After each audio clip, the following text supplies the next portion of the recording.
Guarded by his terrible hordes, this spans broken walkways and collapsing ramparts serves as Vroll's last line of defense. Beyond stands the bleak edifice of his castle. All who have tried to forge a path to its gates have met with a grisly demise.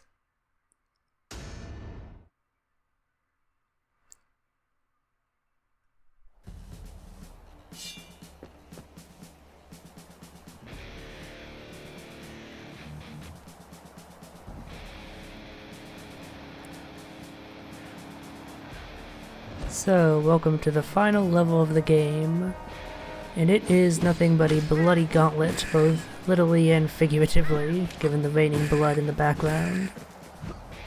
Although, in terms of overall difficulty, I'd actually rank it as easier than the previous stage, although it does have one segment that is pretty damn difficult, and was responsible for quite a few deaths. Also, I would have cut that death out, but I completely forgot it was there in the first place, whoops. My bad. Thankfully it's not like it's all that far away. But yeah, this level design, more so than any other, is incredibly linear. It's just one long gauntlet of all the enemies in the game that you faced before, and a few new ones. The only diversions are some incredibly simple flip-switching puzzles that are pretty much just excuses to have you fight other groups of enemies. I mentioned this before, but honestly, the poison skeleton mages are much easier to deal with than their regular variants. The projectile just falls so quickly that it's much less likely to actually hit you, and a single poison skeleton spawn isn't really much of a punishment for failing to deflect the projectile back. These Cabaroses can be somewhat dangerous to deal with. Basically, you just want to time your jumps, so that you don't jump over when they're right at the edge and you don't have any room to move, rather. That said, they do synergize pretty well with the other enemies on this bridge here, namely the skeletons that constantly wander around and reduce your walking space. Thankfully, none of those enemies do all that much damage, so you can tank quite a few hits before you're in any serious trouble.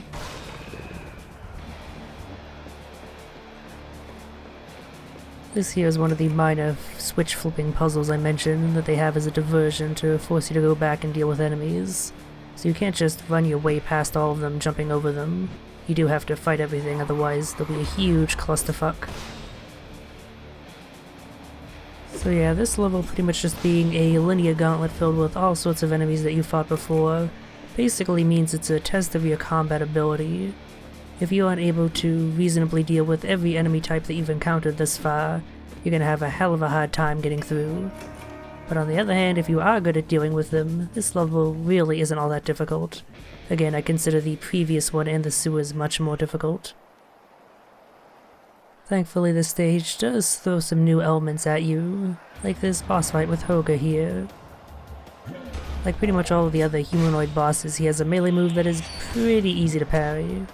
The timing is really damn forgiving, and after you've done that a few times, he'll resort to some other attacks that you can't quite parry.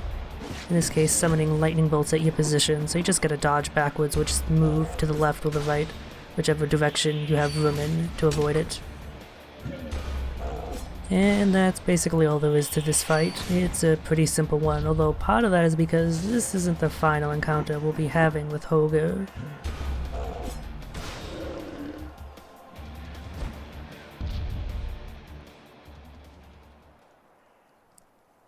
Hoga was just testing us to see if we were strong enough to free him from Vroll's enthrall. But now we gotta continue along the castle bridge. More enemies to slay and simple puzzles to solve.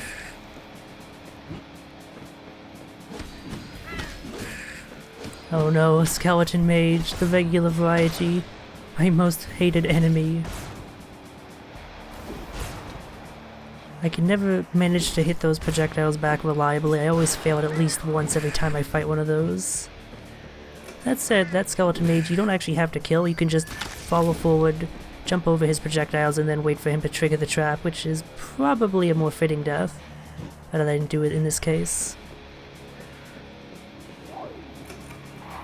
And then they ambush you with another one of these skeleton marauder dudes, which I'm not really sure why, they're not a threatening enemy at this point.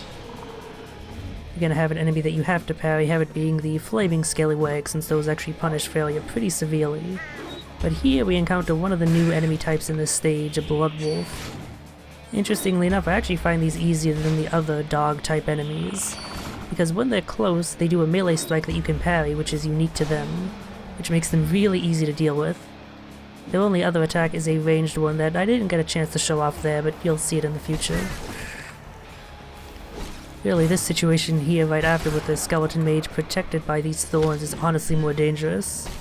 Thankfully, if you use your magic, you can take out the skeleton at a distance and not have it be too much of a threat.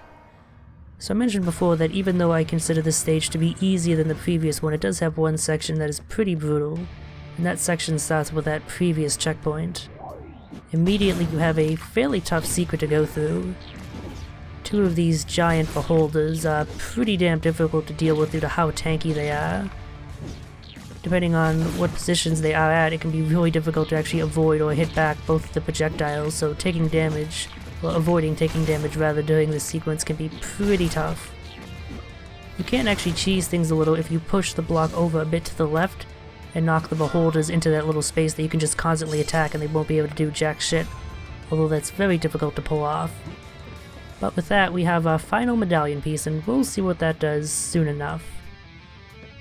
For now, we have the rest of this gauntlet to deal with, and immediately they throw another blood wolf at us.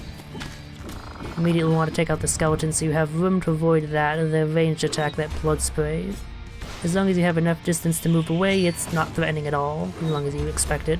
Thankfully it has a long enough charge-up time that unless you're completely blind, deaf, and dumb, you should be able to tell that he's doing it.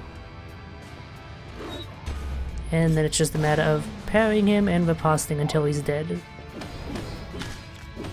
Then they throw a bit more meat at you with skeletons, those weird beholder analogs that are just kind of like piles of tentacles or something. They act the exact same as the beholders, but I don't know what this is supposed to be. And then I die.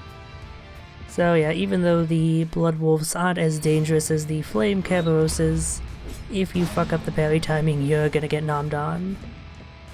I think I cut out around 4 or 5 deaths here, because in a lot of attempts I actually lost HP when doing the secret, which made actually getting through that gauntlet pretty tricky. But here we come to Holger again. Now we're fighting for real, but thankfully the progress we made last time is not lost. His HP is suitably reduced, which is a nice touch. So overall his attack patterns are pretty much the same, but he's a bit stronger now, and some of his moves have advanced a little. Now when he lands on the other side, he sends out an earth shockwave that you have to jump over lest you take damage. And after doing the lightning bolt attack, he'll do that, so you just gotta basically move to one side to avoid that, or I guess do a properly timed backstep. Although I didn't think to do that, I never use the backstep in this game. I always forget that it's a tool you have available because really it's not useful all that much.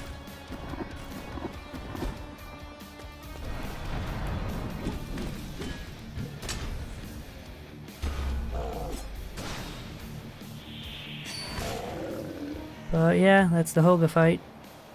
Let us free him from his suffering once and for all.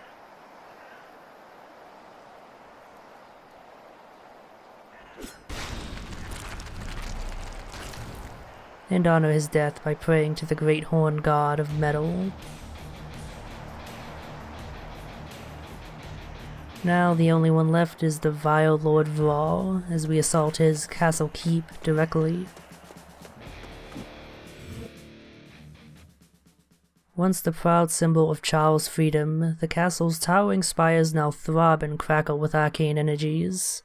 Chilling tales are told of what lies within its walls, but no hero has yet proven bold enough to breach its fortifications and glean the truth. Now, before we actually go on to see the end of the game, because the final level is basically just the boss fight with Vroll as no more level, let's look at how the ending fares in the original version of Slain before they updated to make the game not shit. Apologies for the poor quality of the clip. I don't have the original version of Slain, and I'm not even sure if you can get it at this point. The developers have wisely struck it from all the distribution services that the game is on, having been replaced with this, the good version. So I just had to get a clip from YouTube, which there aren't many of. Turns out that most people actually didn't bother to get through to the ending of the original version because again, it was kind of ass. But yeah, Vroll mentions planet has the tower ascend into space. And then he transforms into a dragon and roasts you in a cutscene. No epic final boss fight, no closure, that's it. There's actually one cutscene beyond that, but it shows up in the ending of this version of the game, so I decided to cut it there. So let's look at how they've improved things then.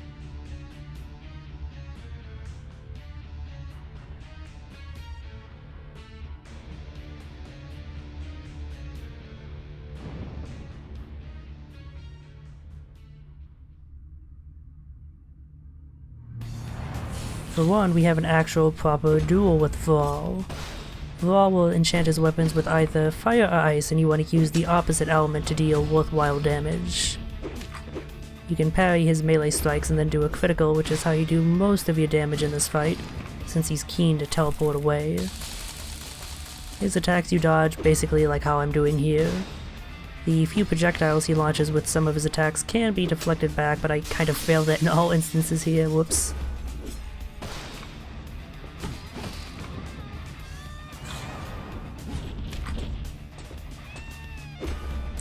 It's also worth noting that when he sends the fire projectile along the ground, you can also hit that with a melee attack to make it disappear, rather than jumping over it and letting it spawn more projectiles. But don't think it's over. Vroll's not gonna go down after one round.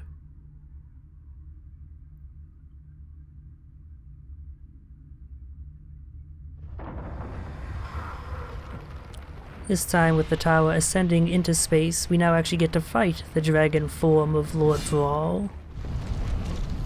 Thankfully, they put a guardian spirit there to restore your HP and mana if you're low. Now, this fight is rather interesting in that, thanks to having collected all pieces of the talisman, it is considerably easier than it otherwise would be.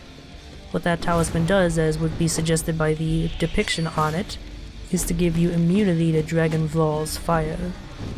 Both his fire breath that goes across pretty much the entire screen, and the fireballs he launches now can't hurt you at all.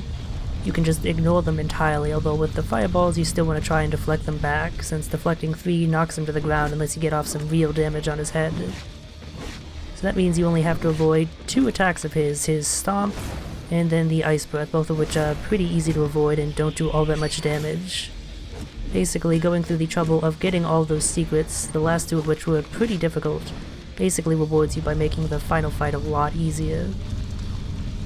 Now, I wouldn't say it necessarily cheeses the boss fight because the attacks that it gives you immunity from are pretty damn easy to dodge in the first place.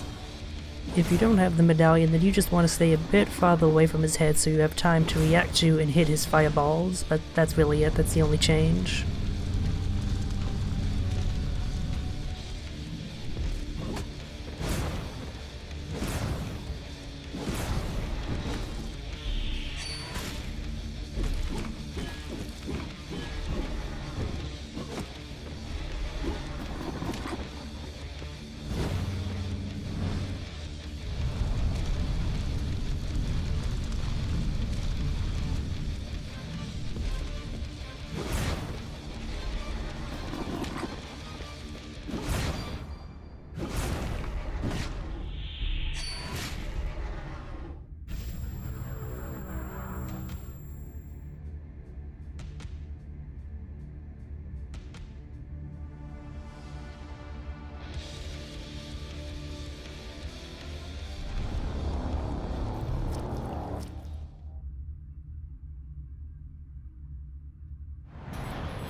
Naturally, Vroll won't go down after a mere 2 rounds. It's time for the 3rd and final phase of this boss, which is actually probably the easiest just because of how simple his pattern is.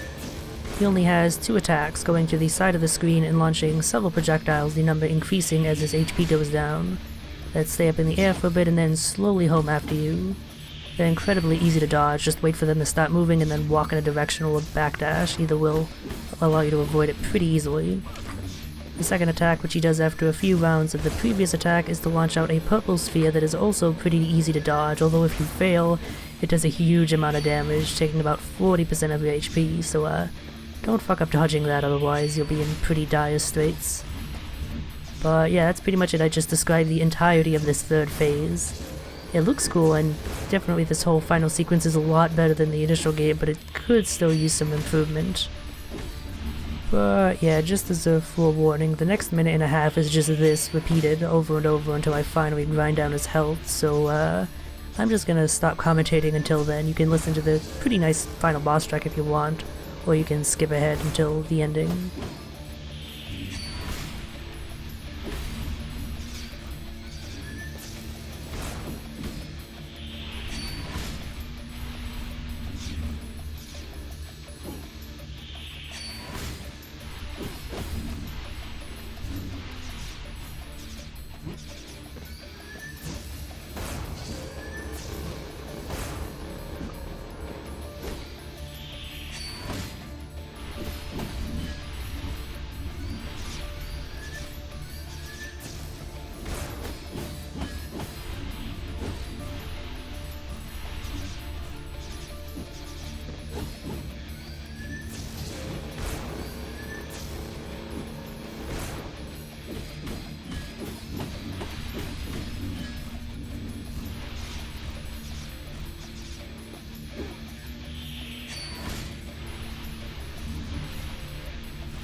So yeah, that's Slain, back from hell. Overall, I'd say it's a pretty damn good platformer.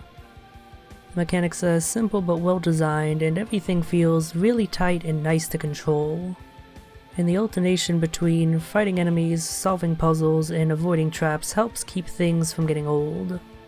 And all of that keeps you interested to play through the game while enjoying its ridiculously good visuals. Seriously, this is one of my more favorite pixel art games I've seen in the past few years. Not to mention that its general metal aesthetic is something you don't see too terribly often in video games, so that's a really welcome novelty. So yeah, my final verdict is good game, massively improved from its initial release, which was god-awful, so that's really good on the developers for actually listening to feedback and managing to turn a shit show into a pretty competent platformer. Needless to say, I look forward to any future releases from the company, and I'm really looking forward to a sequel possibly set in space with the same general metal aesthetic, maybe include some alien stuff, HR Giga, I don't know. But yeah, that's Slain. I hope you enjoyed watching these videos as much as I did making them.